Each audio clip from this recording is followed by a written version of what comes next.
Just adding to the discussion about Ikwaanul Muslimeen, because there's no doubt, ya Ikhwan, maybe in this era that we live in, since the time that Ikhwan came into being in the 1920s till now, there's probably not a jama'ah that has caused more harm and more destruction upon the unity of the Muslims more than them, even though they claim that they are the jama'ah of unity.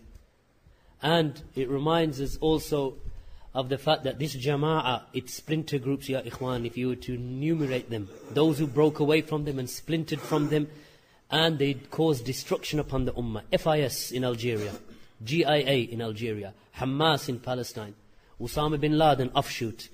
Who else? This Taqiyuddin Nabahani, Hizb ut-Tahrir. All of these, ya Ikhwan, splits and branches from Al-Ikwaanul Muslimeen. So they are a group, ya Ikhwan, no doubt, as our brother has mentioned, that is a group that is warned against. And also they are a group that has a outward semblance or an outward view that you would think that they are just people who are looking for the welfare and the political success of the Muslims. But they are in fact a shadow and a covering for all types of bid'ah. There is not a person that is refused entry into Ikwaanul Muslimeen so long as he says La ilaha illallah.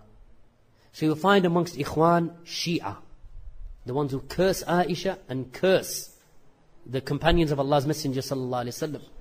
Amongst them you'll find Khawarij, outright murderous individuals who will kill and take the blood of anyone.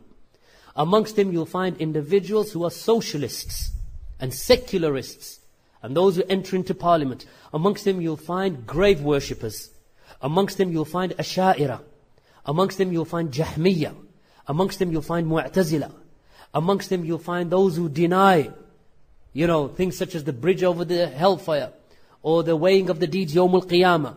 Some individuals amongst them, ya Ikhwan, who give so much precedence to the aql over the naql, intellect over the revelation of the kitab and the sunnah, that you'd imagine, that they are from a different religion. And some of them you'll find that they believe that Allah subhanahu wa ta'ala is everywhere. And some of them you find like Umar al-Ashqar, who has, with regard to Asma wa Sifat, he agrees with the Salafis, but in his manhaj is with Ikwaanul Muslimeen.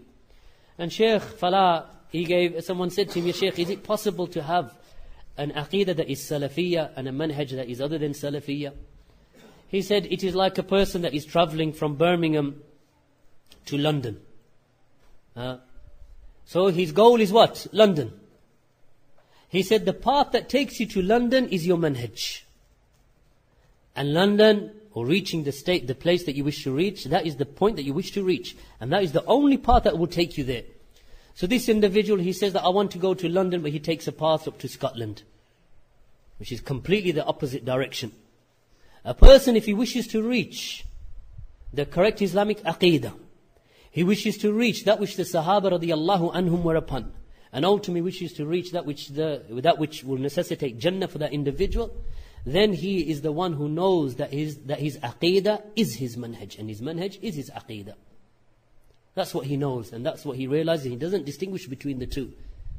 This is what he knows, and this is what he realizes, and this is what he understands. And there's an individual in Kuwait, he is the leader, or the spiritual leader, and the head of the organization Jam'iyya Ihya Turath al-Islami, Abdul Rahman Abdul Khaliq. Abdul Rahman Abdul Khaliq was asked the question, O Shaykh, in relation to the multiplicity of Islamic groups in the Islamic world and their abundance. This is the question to who? Abdul Rahman Abdul Khaliq. In relation to the multiplicity of Islamic groups in the Islamic world and their abundance, such as Ikwaanul Muslimeen, Jama'at al-Tabligh, Hizb ut-Tahrir, and others, then we hear two views.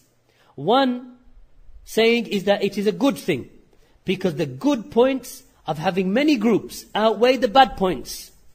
And another orientation which says that this differing and splitting is that which is not allowed, because the bad points and the evil of this is greater than the good. So Abdul Rahman Abdul Khaliq, against whom Shaykh Rabi has written 3 books, Shaykh Muqbil cassette after cassette regarding the innovation of this individual. Abdul Rahman Abdul Khaliq, he said, indeed the multiplicity of parties is a good thing, absolutely. Absolutely a good thing that we have many groups and parties. And there is no negative things in this at all, in splitting and differing. And this is something which is not correct, meaning that those people who say that many parties like Hizb ut-Tahrir and all of them, that this is bad. Rather, this splitting and differing amongst the Muslims, it's good. And then he explains and he gives the reasons why. He said, because every group works in its field of excellence. Is this the manhaj of the Salaf, ya Ikhwan? The Aqidah Salafiyah that we've been studying for at least yesterday and today, and for those of you who have a long-term connection towards Salafiyah, that you understand from the books of Aqidah of the Salaf. When we know that the ijma' of the Salaf, and the ahadith of the Messenger of Allah sallallahu alaihi wasallam, and the ayat in the book of Allah subhanahu wa ta'ala all warn against splitting. Shaykh Abdul Aziz ibn Baz, he was asked a question. And Shaykh Abdul Aziz ibn Baz was one of those individuals who rectified or called for the rectification of the evil speech of Abdul Rahman Abdul Khaliq. And Abdul Rahman Abdul Khaliq, head of the spiritual head and the leader of which organization? Jam'iyya Ihya Turat al-Islami. This Kuwaiti organization that veils itself and claims that they are Salafi. And Shaykh Ubaid mentioned it correctly with regard to them. Don't judge an organization by just the people that frequent the mosque or go to this organization and come back. You want to judge an organization, look at the heads of the organization. This is how you judge. You want to judge the Jahmiyyah, look at Jahm bin Safwan and Jad ibn Dirham. You want to judge the Asha'ira, look at Ibn Kullab. You want to judge the Mu'tazila, look at Wasil ibn Ata. This is who you look at. You want to judge Ihya Turat al-Islami, then who do you look towards, ya Ikhwan, except Abdul Rahman Abdul Khaliq? You want to judge the Jama'at, Ikwaanul Muslimeen, then what do you look towards? Do you look towards, one individual or two individuals that frequents their mosque? No, look at Sayyid Qutb. Look at Hassan al-Banna. You should look at Yusuf al-Qardawi, and you will know the manhaj and the aqidah of this organization. This is how you judge organizations.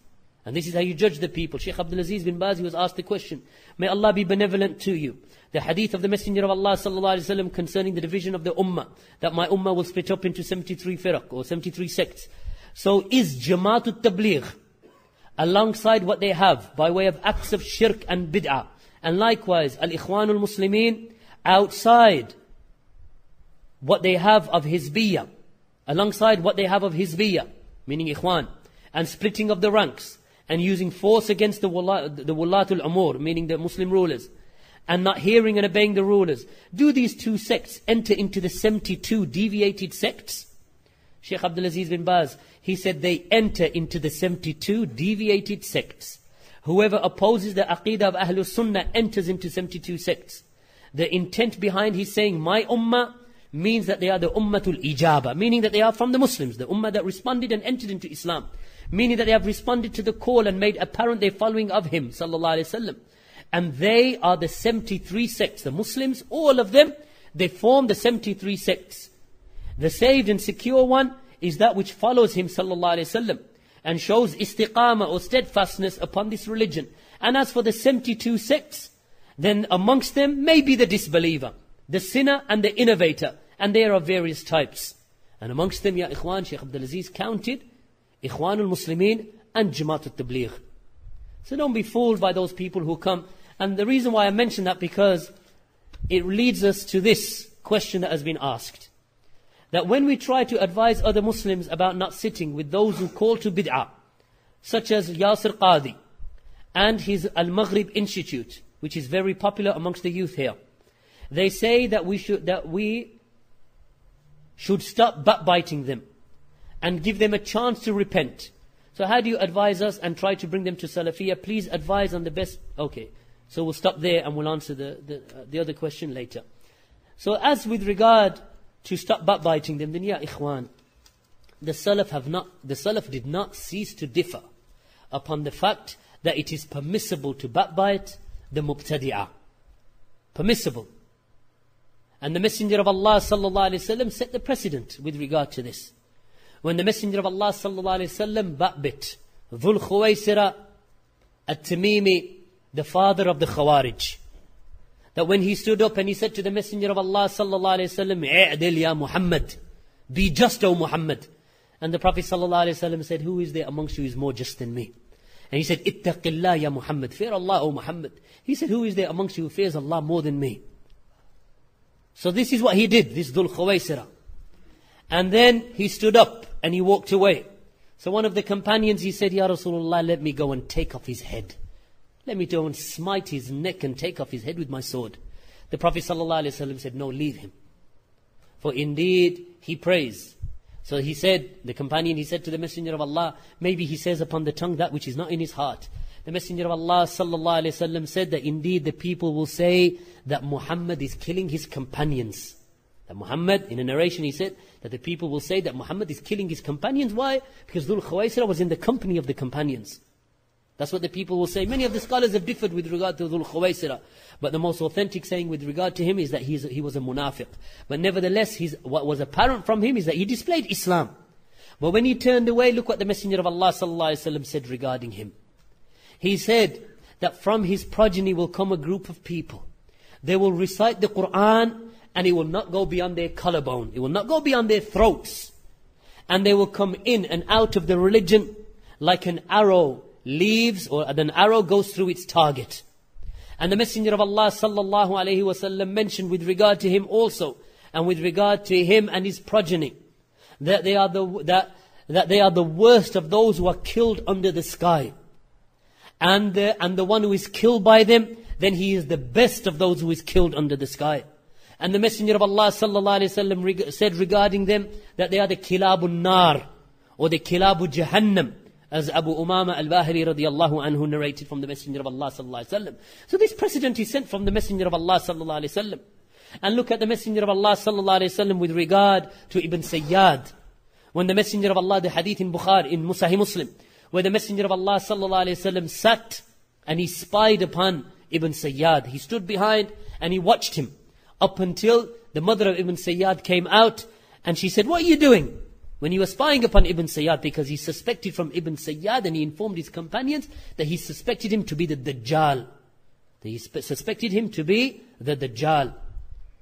So no doubt, this issue of backbiting, for the sake of the protection of the religion from bid'ah, and misguidance, and deviation, and kufr, is something that is established from the Messenger of Allah sallallahu alaihi wasallam. And backbiting is not only allowed against the innovators and the kuffar, but also against others. Like for example in the issue of marriage and in the issue of business dealings, it is permissible to backbite for the sake of a maslahah in the deen. And this is not something that we say that we have extrapolated or invented, but rather this is established in the sunnah of Allah's Messenger sallallahu alaihi wasallam. And likewise what Ibn Umar did with regard to those Qadariyah, when they came to him, some people from Basra, Yahya ibn Ma'mar, and other than him, I think the other one, Abdul Rahman, that they came to Ibn Umar and they described the Qadariyah, those people who deny the pre-decree of Allah. What did he say? He said, tell them, when you see them, tell them that I am free of them and they are free of me. This is the reality, ya ikhwan, that backbiting is something that is permissible against the mubtadi'ah and against the people of deviation, and even in certain situations in issues of marriage. As the Messenger of Allah, when Fatima bin Qais came to the Messenger of Allah ﷺ, asking him about individuals who had proposed her for marriage, from them Abu Sufyan and other than Abu Sufyan. And the Messenger of Allah ﷺ spoke with clear words with regard to them. He said, as for Fulan, then he's an individual who carries a stick upon his shoulder, meaning that he's harsh and he's tough. And other than that, like for example with regard to Abu Sufyan, she said that he mentioned with regard to him that he's a stingy individual, that he's miserly. So the Messenger of Allah ﷺ allowed backbiting for a particular reason and for a maslahah, not outside of this.